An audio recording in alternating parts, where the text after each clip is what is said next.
말씀의 제목은 마땅히 행할 길을 가르치라 라는 제목을 가지고 같이 하나님의 말씀을 나눌 때 하나님의 은혜가 충만하시길 주님의 이름으로 소망합니다.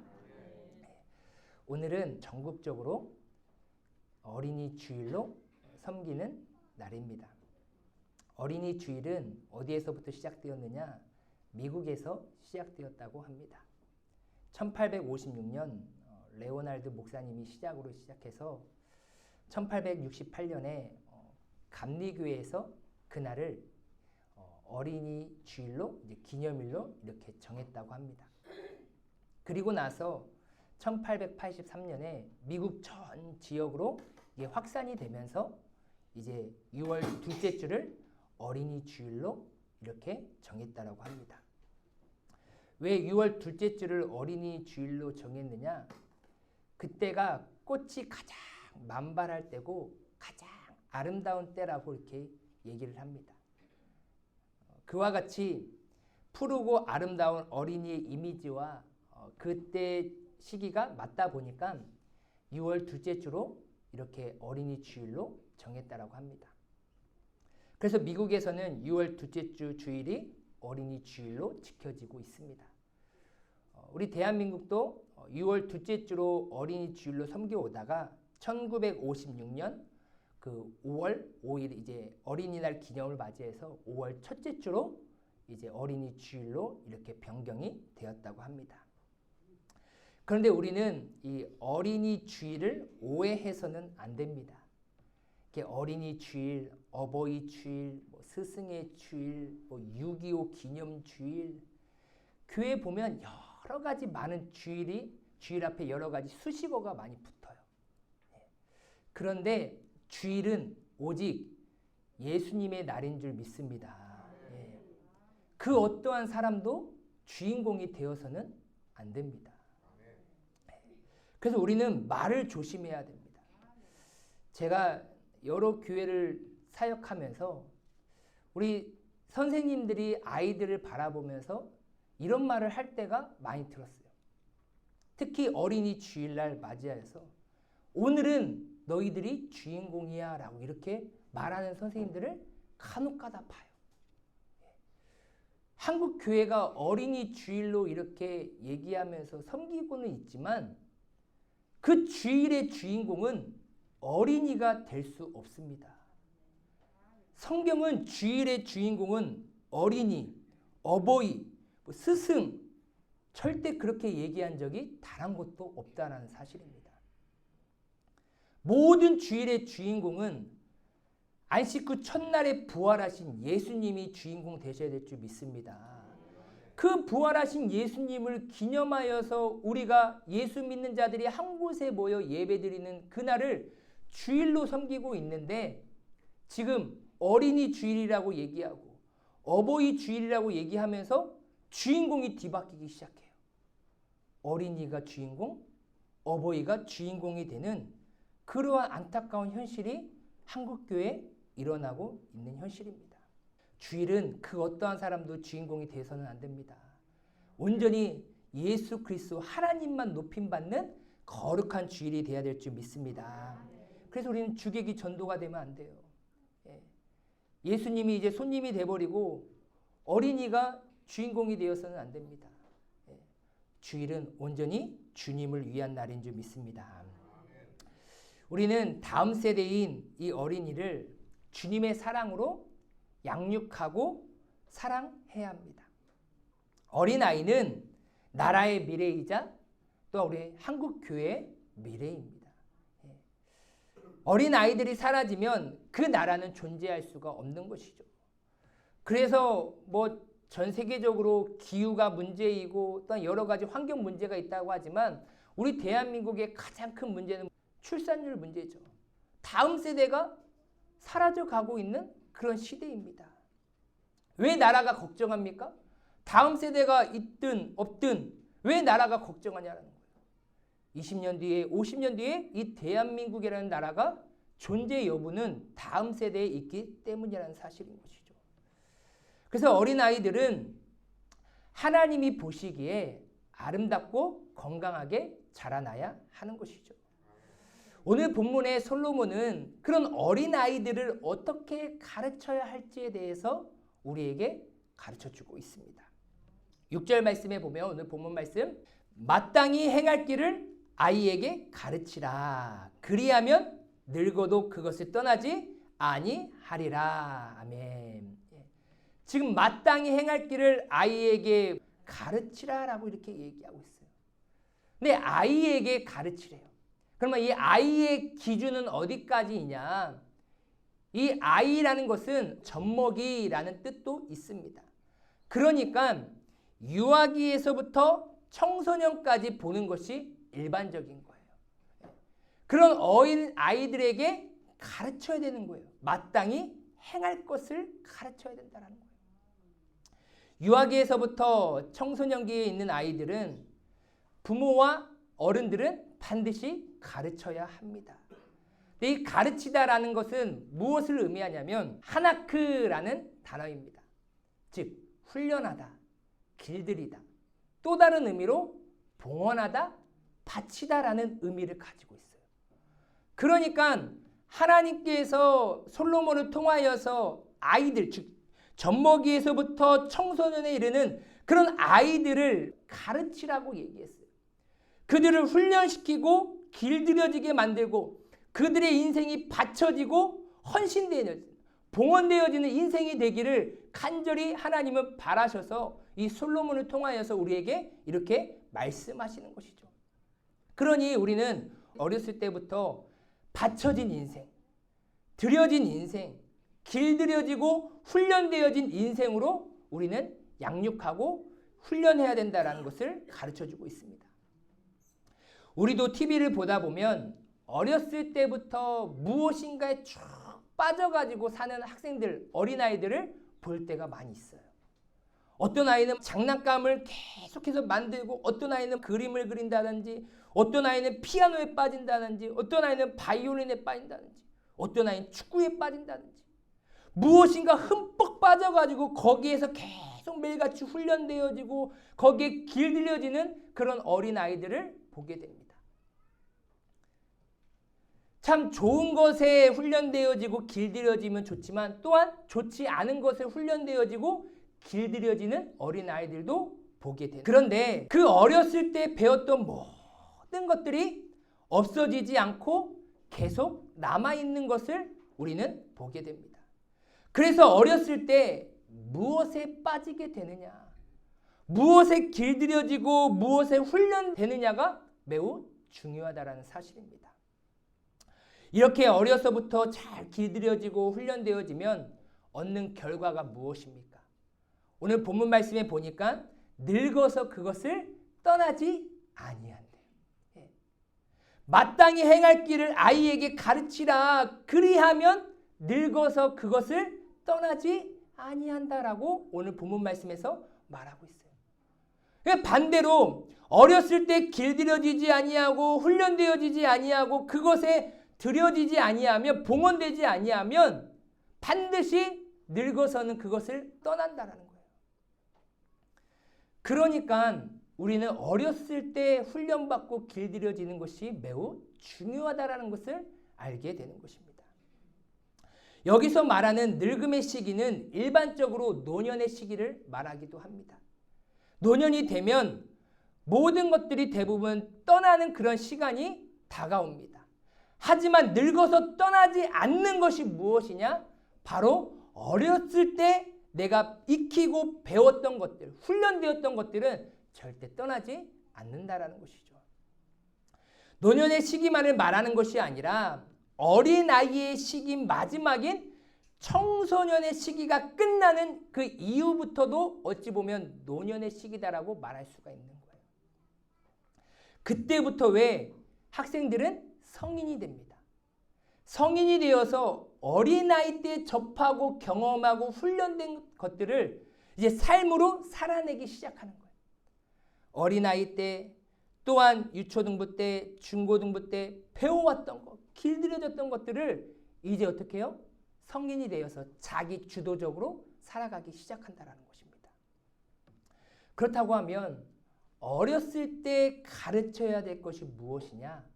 바로 마땅히 행할 길을 가르치라고 얘기하고 있어요. 마땅히예요. 그냥 우리가 해야 될 것들, 기본적으로 근본적으로 해야 될 것들을 가르치라라고 얘기하고 있어요. 왜 그렇습니까? 기본적으로 마땅히 해야 될 것을 하지 않는 존재이기 때문에 가르침을 받아서 훈련을 받아서 길들여져서 그대로 행하라고 가르치라고 명령하고 있는 것입니다. 여기서 행할 길이라고 번역된 것은 무엇입니까? 행할 길은 데레크라는 거예요. 즉 습관, 행위, 일, 길을 의미합니다. 그런데 이것은 이 데레크라는 단어는 어디에서 파생이 되었냐면 다라크라는 단어에서 파생이 되었는데 이 다라크는 밟다, 걷다라는 거예요.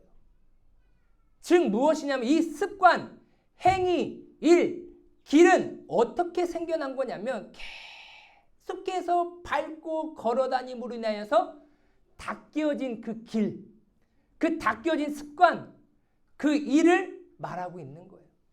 그러니까 이 습관, 행위, 일, 길 같은 거는 단번에 생기는 것이 아니라 어렸을 때부터 계속해서 밟고 익혀서 나온 그 행위를 말하는 거예요. 그러니까 마땅히 행할 길을 가르치라는 것은 그들이 마땅히 행해야 될 일들은 순간적으로 갑자기 행할 수 있는 것이 아니라 어린 아이 때부터 그들이 훈련되고 연습되어지고 길들여지고 결국에는 그들이 그것에 빠지게 되어 헌신하게 되어 봉헌되어져서 그 길을 성인이 되어서 노년이 되었음에도 불구하고 계속해서 걸어갈 수 있다라고 이렇게 가르쳐주고 있다라는 것이죠. 어렸을 때부터 마땅히 밟고 걸어가서 닦인 길이 되어야 늙어서도 그 길을 떠나지 않는 것입니다. 떠나다라는 것은 무엇을 의미하냐면요. 바로 옆으로 빗나가다라는 것을 의미해요. 고개를 돌리다, 그 다음에 벗어나다라는 의미예요. 그러니까 늙어서 떠나지 않도록 하기 위해서는 무엇입니까? 반드시 어렸을 때부터 마땅히 행해야 될 그 길에 대해서 훈련받고 길들여져야 된다는 거예요. 왜요? 성인 되면 다 떠나요. 마땅히 행해야 될 일들을 하지 않고 다 떠난다는 거예요. 그러면 어렸을 때부터 부단히 훈련받고 길들여져야 할 그 마땅히 행해야 될 일은 무엇입니까? 다 같이 한번 읽도록 하겠습니다. 시작! 하나님을 경외하는 일입니다. 할렐루야. 예. 어렸을 때부터 훈련되어지고 길들여져야 될, 바로 배워야 될, 마땅히 행해야 될 일이 무엇이냐? 바로 하나님을 경외하는 일이라는 거예요. 그래서 우리는 어렸을 때부터 하나님을 경외하는 법을 가르쳐야 돼요.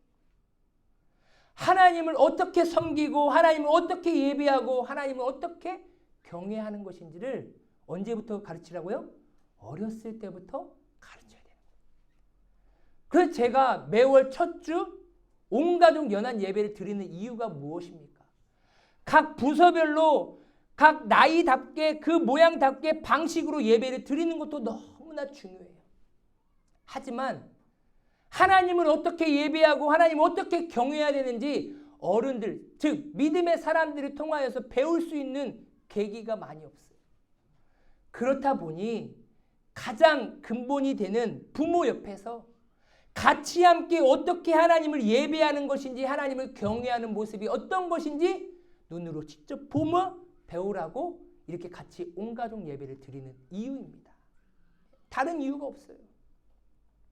이렇게 어려서부터 하나님을 경외하는 것을 배워야 되는 거예요. 그래야 성인이 되면 떠나지를 않아요. 사람이 가장 사람답게 사는 비결은 무엇이냐면 하나님을 경외하는 것입니다.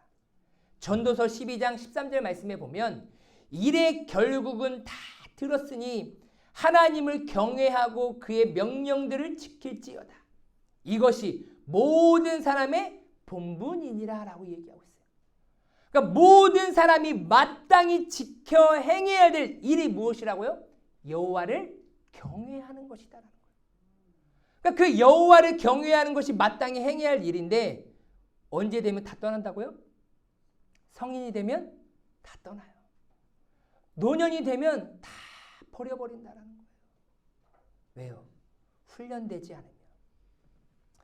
마땅히 사람이라는 존재의 본분을 지키는 그 출발이 무엇이냐? 여호와를 경외하는 것인데 그 여호와를 경외함이라는 것은 무슨 의미를 갖고 있느냐? 기본적으로 일반적으로 사전적인 의미는 경외함은 이러한 의미를 가지고 있습니다. 하나님을 공경하고 두려워하라라는 의미를 가지고 있어요. 하나님을 뭐 하라고요? 공경하고 두려워하라라는 의미를 가지고 있습니다. 그렇다면 어렸을 때부터 누구를 공경하고 누구를 두려워할 줄 아는 그런 훈련을 받아야 됩니까? 하나님을 공경하고 하나님을 두려워할 줄 아는 훈련이 되어 있어야 되는 거예요. 하나님을 공경하고 두려워하는 일이 길들여지고 훈련되어 있지 않으면 반드시 그가 주도적으로 자신의 의지를 가지고 살아갈 수 있는 성년이 되면 하나님을 떠나버린다라는 거예요. 떠난다라는 것은 무엇을 의미한다라고 말씀을 드렸죠? 옆으로 빗나가다. 고개를 돌려버리다. 그리고 벗어난다라고 말씀을 드렸어요. 즉 하나님을 공경하고 두려워하는 일이 길들여지지 않고 훈련되지 않고 그것에 내 인생을 바치지 않으면요. 반드시 그 인생은 하나님을 떠나 옆으로 벗어나는 인생이 돼요. 빗나가는 인생이 됩니다. 하나님의 얼굴을 바라보는 것이 아니라 하나님을 향하여서 고개를 돌려버리는 인생이 되어버려요. 그리고 하나님을 떠나 교회를 벗어나는 인생이 된다는 사실입니다. 많은 부모님들이 안타까움을 겪고 있는 것이 무엇입니까? 바로 요즘 아이들이 다 커서 내 말을 듣지 않는다라는 거예요. 교회를 가자고 해도 오지 않는다라는 거예요. 성경을 읽자고 해도 읽지 않는다라는 거예요. 그러면서 하시는 말씀이 무엇입니까? 이제 다 커서 제가 할 수 있는 일이 없는 것 같아요. 왜요? 다 성년이 돼서 본인도 어른이다 보니까 성년이다 보니까 내가 알아서 하겠다라는 거예요.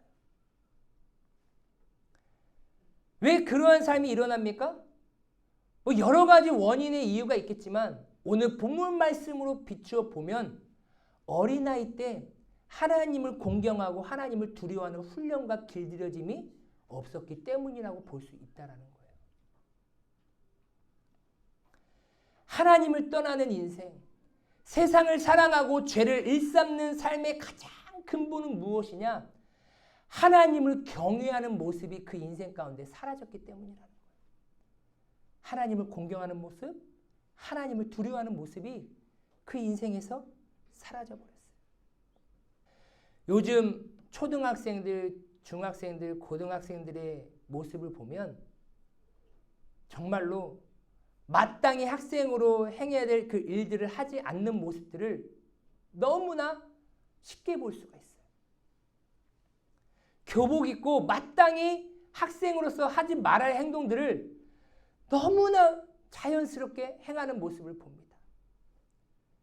이제는 뭐 교복 입고 담배 피는 거는 뭐 일도 아니에요. 세상에서 두려움의 대상이 사라졌기 때문이에요. 우리 대한민국이 동방예의지국이잖아요. 그런데 예의는 빠져버렸어요. 동방지국이에요. 동방지국. 제가 학생 때만 했어도 선생님 무서운 줄 알고 학교 다녔어요. 그리고 부모님 무서운 줄 알고요. 주변 어르신분들 무서운 줄 알고 세상 살아다녔어요. 어렸을 때 그렇게 자라왔기 때문에 부모님께 혼나는 것은 일상이에요.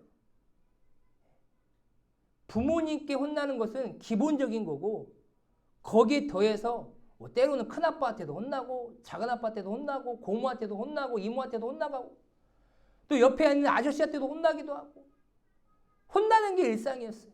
왜요? 마땅히 행해야 될 그 길을 행하지 못하는 아직 어리숙한 모습이 있다 보니까 혼나는 것이 일상이었습니다. 학교에서는 뭐 말할 것도 없죠. 저는 지금까지 고등학교 선생님들의 별명이 생각납니다. 영어 선생님의 별명은 무엇이냐? 깡패였어요. 왜 깡패냐? 애들을 혼내는데 깡패처럼 때려요. 인정사정 볼 것이 없습니다. 한 번 걸리면 그냥 매를 가지고 와가지고 얘가 뭐 비로도 그냥 때려요. 그래도 부모님이 뭐라고 말 못해요. 수학 선생님은 뭐였냐? MD였어요. MD. 뭐냐? 매드도그. 미친 개였어요. 미친 개면 무엇이냐? 한 번 물면 막 뜯잖아요.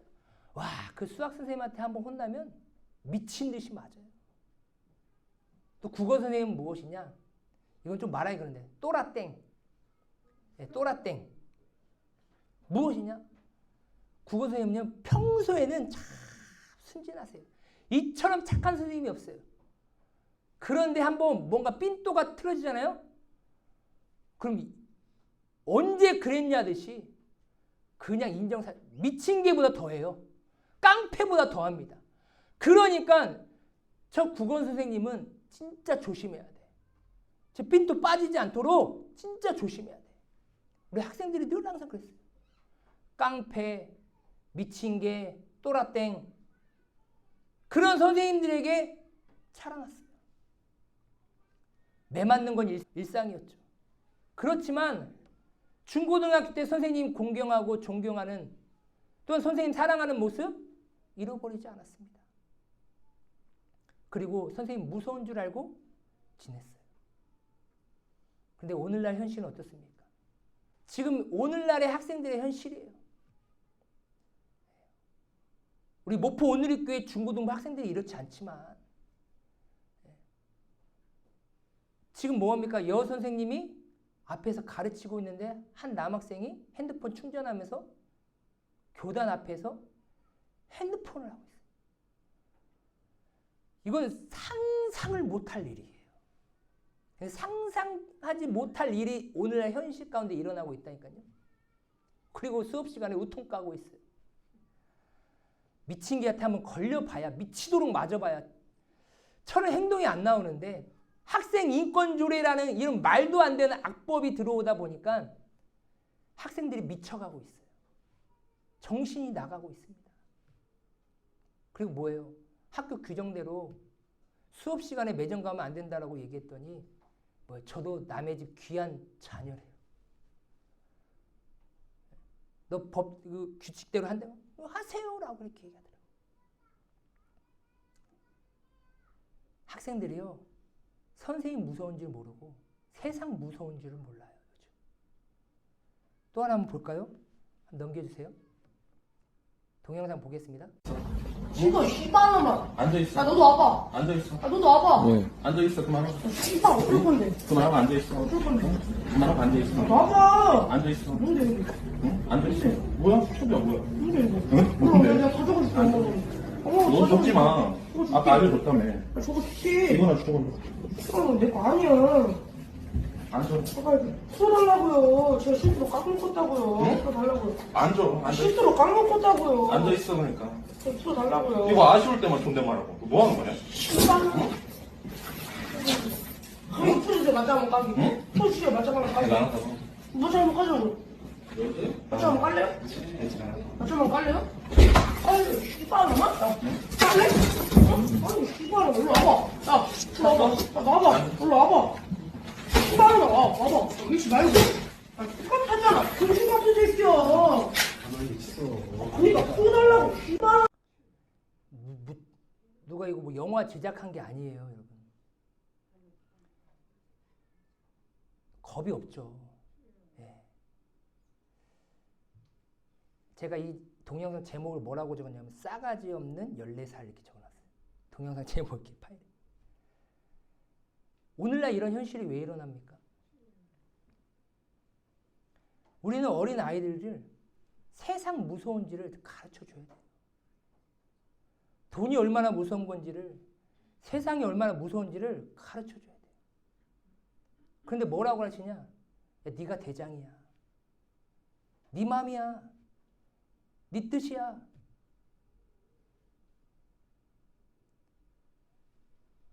대장 노릇하니까 저러는 거예요. 말도 안 되는 현실들이 일어나고 있는 것이 지금 오늘날의 현실인 거예요. 몇십 년 안 됐습니다. 몇십 년 안 됐는데 너무나 급격하게 학생들이 변질되어 가고 있어요. 우리 어린 아이들도 정말로 하나님을 공경하며 하나님을 두려워하는 모습으로 길들여져야 될 줄 믿습니다. 훈련되어져야 돼요. 그래야 성인이 되면요, 하나님을 떠나지 않습니다. 그것을 누가 가르쳐줘야 돼요? 하나님을 경외하고 있는 분들이 가르쳐 주셔야 돼요. 가정에서는 믿음의 부모가 가르쳐 줘야 되고, 교회에서는 믿음의 직분자분들이, 또한 선생님들이 가르쳐 주셔야 되고, 세상에서는 믿음의 사람들이 하나님을 두려워하는 것, 하나님을 공경하는 모습이 어떤 것인지를 아직 어린아이들에게, 하나님을 알지 못하는 이들에게 가르쳐줘야 한다는 것이죠. 우리는 하나님을 얼마나 공경하며 살아가고 있습니까? 또한 어린아이들에게 하나님을 향한 공경을 얼마나 가르쳐주고 있습니까? 또한 하나님을 나는 얼마나 두려워하며 살아가고 있습니까? 하나님을 얼마나 두려워하는 것을 어린아이들에게 가르쳐주고 있습니까? 마태복음 10장 28절 말씀 우리 한번 다 같이 한번 읽도록 하겠습니다. 시작. 몸은 죽여도 영혼은 능히 죽이지 못하는 자들을 두려워하지 말고 오직 몸과 영혼을 능히 지옥에 멸하실 수 있는 이를 두려워하라. 아멘. 우리는 내 영혼을 지옥에 멸하실 수 있는 그 하나님을 두려워해야 될 줄 믿습니다. 내가 먼저 내 영혼을 지옥에 멸하는 그 하나님을 두려워하면서 더 나아가 더 어린 아이들에게 하나님을 두려워하는 것이 무엇인지를 가르쳐 줘야 한다는 것이죠. 하나님을 공경하는 자는 반드시 노년의 때에 하나님을 공경하는 자로, 또 더 나아가 부모님을, 어른을 공경하는 자로 성장하게 됨을 믿으시길 바랍니다. 하나님을 두려워하는 자는 하나님을 두려워하고 더 나아가 부모와 어른들을 두려워할 줄 아는 자가 되는 거예요. 우리는 자녀와 다음 세대에게 먼저 하나님을 경외하는 자로 가르치며 훈련시켜야 합니다. 그래서 하나님을 공경하는 것이 무엇이고 하나님을 두려워하는 것이 무엇인지를 그 몸에 익숙해져서 훈련되어져서 노년의 때에 더 잘 하나님을 섬기며 부모를 섬기며 어른들을 섬기며 하나님이 사람의 본분에 마땅하게 행할 그 길을 살아갈 수 있도록 우리 어린아이들에게 잘 성장할 수 있는 은혜를 허락해 주시는 줄 믿으시길 바랍니다. 또 다른 의미에서 하나님을 경외한다는 것은 무엇이냐? 어떤 상황과 형편 속에서도 하나님을 믿고 인정하는 것이 바로 경외라는 것입니다. 하나님께서는 아브라함을 시험하십니다. 창세기 22장에 하나님께서 아브라함을 시험하시는데 100세에 주신 아들 이삭을 바치라는 그 시험이었어요. 아브라함은 이제 하나님께서 아브라함에게 주신 그 시험에 합격하느냐 실패하느냐 그 기로에 달려있는 거예요. 하나님께서는 아브라함이 과연 그 시험에 통과할 것인지 실패할 것인지 지켜보고 계셨죠. 그런데 아브라함은 그 이삭을 데리고 모리아 산으로 올라갑니다. 그리고 하나님께서 명령하신 그대로 이삭을 번제로 하나님 앞에 드리려고 합니다. 다 제단을 쌓고 이삭을 올려놓고 칼을 잡고 이삭을 죽이려고 하는 그 순간에 하나님께서 사자를 보내어 아브라함을 부르십니다. 아브라함아, 아브라함아. 그렇게 부르신 다음에 하신 말씀이 창세기 22장 12절 말씀입니다. 사자가 이르시되 그 아이에게 내 손을 대지 말라.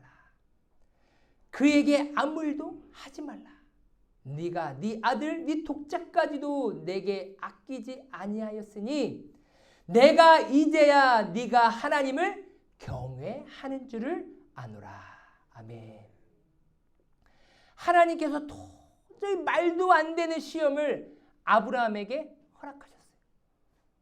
이럴 거면 아들을 주시지 마시지. 왜 100세에 주신 아들을 또한 다른 사람이 죽이라는 것도 마음이 아픈데 어찌 내가 내 손으로 아들을 죽여서 하나님 앞에 바치라고 합니까? 이거는 인간적으로 상황적으로 형편으로 다 봐도 말도 안 되는 상황입니다. 아브라함이요 꾀를 쓴 게 아니에요. 그냥 이삭을 죽이려는 신용으로 한 게 아니에요. 그 성경에 보니까 칼로 잡아 이삭을 죽이려고 하니 라고 할 때 그 단어가 무엇이냐? 힘이 확 들어갔다는 거예요. 그 칼이 말 그대로 배를 뚫었다라는, 뚫을 정도의 힘을 주었다라는 그 동사를 가지고 있는 거예요. 그러니까 아브라함은 지금 이삭을 진정으로 죽이려고 하는 그 상황 가운데 하나님께서 아브라함아 아브라함아 이렇게 막으셨다라는 것을 우리는 볼 수 있는 것이죠. 그런데 100세에 얻은 이 독자 이삭을 죽이려고까지 하면서 힘을 줄 수 있었던 그 아브라함의 그 이유는 무엇이냐? 바로 죽은 이삭을 다시 살리실 거라는 하나님에 대한 그 믿음, 신뢰가 있었기 때문이라는 거예요. 히브리서 11장 17절에서 19절 말씀에 보면 아브라함은 시험을 받을 때 믿음으로 이삭을 드렸으니 그는 약속들을 받은 자로 돼 그 외아들을 드렸느니라. 그에게 이미 말씀하시기를 내 자손이라 칭할 자는 이삭으로 말미암음이라 하셨으니 그가 하나님이 능히 이삭을 죽은 자 가운데서 다시 살리실 줄로 생각한지라. 비유컨대 그를 죽은 자 가운데서 도로 받은 것이니라. 아멘. 이렇게 얘기하고 있어요. 히브리 기자는 창세기 22장을 봤을 때 아브라함이 이삭을 죽일 때 하나님 앞에 믿음으로 이삭을 드렸다라고 얘기하고 있어요. 그런데 그 믿음은 어떤 믿음이냐? 이삭을 죽은 자 가운데서 다시 살리실 줄로 생각한지라라고 얘기하고 있어요. 그러니까 내가 죽여도 하나님은 이삭을 살리실 수 있는 능력의 하나님임을 믿었다라는 거예요. 그런데 그렇게 믿을 수 있었던 그 확신의 이유가 어디서 나오느냐? 18절이에요. 그에게 이미 말씀하시기를 네 자손이라 칭할 자는 이삭으로 말미암으니라 하셨으니라고 얘기하고 있어요. 그러니까 하나님께서는 창세기 15장에 보면 이제 다메섹 사람 엘리에셀을 그 종을 이제 내 상속자로 삼으려고 했어요. 그런데 하나님께서는 뭐라고 말씀하시느냐? 아니다. 그 엘리에셀이 너의 상속자가 아니라 내 씨에서 나올 자가 너의 상속자가 되리라라고 하나님께서 약속의 말씀을 허락하셨습니다. 그래서 100세 때 하나님께서 이삭을 허락해 주셨죠. 그러면 반드시 이 이삭을 통하여서 하나님의 씨가 이루어져야 된다는 것을 이 아브라함은 경험을 했어요. 그리고 그것을 믿고 있었습니다. 그런데 하나님께서 그 이삭을 죽이래요. 그러면 하나님께서 약속하신 그 약속의 말씀이 이루어질 수 있습니까? 이루어질 수가 없는 거예요. 나에게 약속하신 그 하나님은 내가 이삭을 죽인다 할지라도 이 이삭을 통하여서 씨를 내 상속자를 이어가신다라고 약속하셨으니까 반드시 살려내시겠지. 라는 그런 약속의 말씀을 붙들고 이삭을 죽일 수 있었다라는 거예요. 그러니까 19절의 마지막에 뭐라고 얘기합니까? 비유컨대 그를 죽은 자 가운데서 도로 받은 것이니라 라고 이렇게 얘기하고 있다는 것입니다. 이렇게 아브라함은 하나님께 믿음으로 번제를 드리고 그 하나님을 경외하는 모습을 보니까 하나님께서 그 시험에 테스트에 통과를 했고 그리고 나서 하나님께서 아브라함에게 하신 말씀이 무엇입니까? 내가 이제야 네가 하나님을 경외하는 줄을 알았다. 너가 어떠한 상황 속에서도 나를 하나님으로 믿고 인정하고 있구나. 그래. 네가 이 모습을 보면서 너가 나를 경외하는 줄을 알겠다. 라고 이렇게 말씀하셨습니다. 어린아이 때부터 하나님을 믿고 하나님을 인정하는 삶을 우리는 가르쳐야 합니다. 어떠한 상황 속에서도 변함없이 하나님을 인정하고 하나님을 믿는 믿음이 흔들리지 아니하도록 훈련시키고 가르쳐야 돼요. 어렸을 때부터 시험 기간이라고 예배 빠집니다. 또한 물질에 대해서 흔들립니다. 연애, 결혼, 또한 직장, 사업, 중요하고 큰 일이 있을 때 하나님의 약속의 말씀을 붙들고 하나님을 믿고 인정하는 그 결단을 할 수 있도록 어떻게 해요? 어렸을 때부터 훈련시켜야 돼요. 길들여줘야 되는 거예요. 많은 사람들이 어렸을 때는 하는 것처럼 보이지만 다 성년이 되고 나니까 하나님을 떠나요. 하나님을 인정하지 않습니다. 하나님을 버려요. 왜요? 어렸을 때부터 마땅히 행해야 될 그 일들을 가르침받지 못했어요. 하나님을 경외하는 그 일을 가르침받지 못했다는 사실입니다. 어렸을 때부터 작은 헌신을 할 줄 알아야 커서도 큰 헌신을 할 수 있어요. 어렸을 때부터 하나님 앞에 11조를 드리는 훈련이 되어야 커서도 할 수가 있어요. 10,000원 받아가지고 11조 1,000원 드리는 거는요, 어찌 보면 쉬운 일이에요. 그런데 어린아이 때는요, 그게 큰 일이에요. 왜요? 10,000원은 큰 돈이잖아요. 어린아이에게 있어서. 그런데 그것에 1,000원을 하나님 앞에 드리는 거예요. 물질의 주인은 하나님의 것입니다 라고 하면서 하나님 앞에 11조를 드려요. 근데 어려서부터 11조를 드리지 않잖아요. 이제 커봐요. 500만 원 받아요. 50만 원을 하나님 앞에 11조를 드려야 돼요. 드릴 수 있겠습니까? 또 하나님의 은혜로 1억을 받았습니다. 월 1억을 받았어요. 그럼 1,000만 원을 드려야 돼요. 1,000만 원 드릴 수 있을 것 같아요? 아닙니다. 아직 내가 1억을 못 받았기 때문에 1,000만 원 드릴 수 있을 것 같죠? 1억이 내 손 안에 들어오면 그때 믿음이 드러나는 거예요. 그렇죠? 아, 물질의 주인은 하나님의 것이구나 라고 고백하며 드릴 수 있는 것입니다. 그게 그냥 되는 게 아니에요. 어렸을 때부터 나의 인생이 하나님 앞에 바쳐지고 드려지고 길들여지고 훈련되어져야만이 큰 것이 왔을 때 하나님 앞에 큰 것을 드릴 수 있는 큰 그릇이 될 수 있다는 사실입니다. 이렇게 하나님을 경외하는 자로 성장할 수 있도록 우리는 마땅히 하나님의 영광을 위하여 그 어린 아이들을 가르쳐야 되는 줄 믿습니다. 이렇게 하나님을 경외하는 다음 세대가 세워질 수 있도록 우리 믿음의 사람들은, 어른들은 더 우리 어린아이들을 사랑으로 가르치며 훈련시키며 또 하나님을 경외하는 법들을 잘 가르침으로 인하여서 그들이 하나님의 영광을 위하여 귀하게 쓰임받는 어린아이들로 잘 자라날 수 있도록 우리가 기도하며 가르쳐야 되는 줄 믿습니다. 우리 다음 세대가 아름답게 성장할 수 있도록 그런 교회가 되기를 간절히 소망합니다.